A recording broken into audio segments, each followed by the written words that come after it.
In a small town near a slow-moving river, there lived a carpenter named Elias Rowan. He was known as a quiet man, reliable, strong hands, kind eyes. But those who really looked could see something heavy behind his calm expression, a weight he never set down. Years earlier, Elias had made a single mistake that changed how he saw himself forever. During a harsh winter, he rushed a job. A wooden bridge he helped repair collapsed during a storm. No one was hurt, but the town lost trust. The bridge was rebuilt. The town moved on, but Elias didn't. From that day forward, he believed something inside him was cracked. And cracks, he told himself, never fully disappear. Elias owned a small workshop by the river. Inside were tools worn thin with time, bent nails, dull blades, wood scraps others had thrown away. Every morning he unlocked the door, swept the floor, and worked in silence. But he never took new commissions, never tried bold designs, never used fresh lumber. Instead, he repaired old furniture no one wanted anymore. He told himself, "This is what I deserve." When better wood was offered, he refused. "Save it for someone better," he said, and slowly his world grew smaller. Not because life shrank, but because he did. Years passed. The town expanded. New shops opened. New bridges were built. Elias stayed the same. He believed something dangerous. Not loudly, but faithfully. He believed that his past mistake defined his future limits. And so every day, without realizing it, he kept choosing the same small life. Not because he had to, but because it felt familiar. And familiarity feels safer than hope. One afternoon, as Elias sanded an old table leg for the 100th time, a woman stepped into his workshop. Her name was Maribel, an architect passing through town.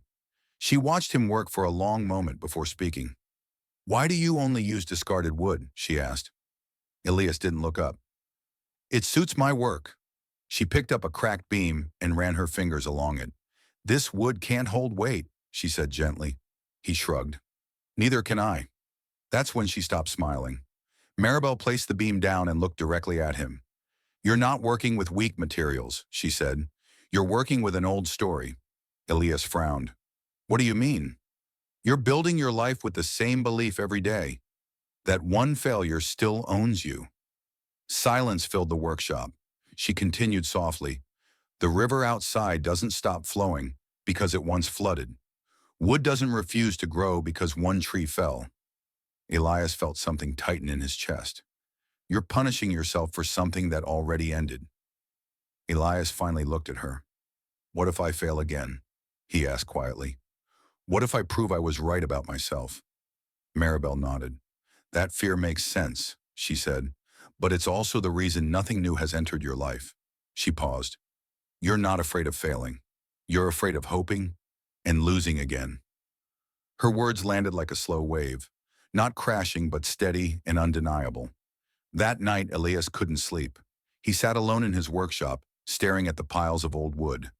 Every piece represented a choice he made to stay small, to stay safe, to stay hidden from disappointment. He realized something painful. He hadn't been living cautiously. He had been living as punishment. Slowly he stood.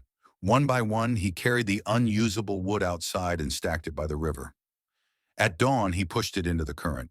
The river carried it away, pieces disappearing into the moving water. Elias whispered, "I release you." The next morning, Elias did something he hadn't done in years. He visited the lumberyard. He chose strong wood, clean cuts, solid beams.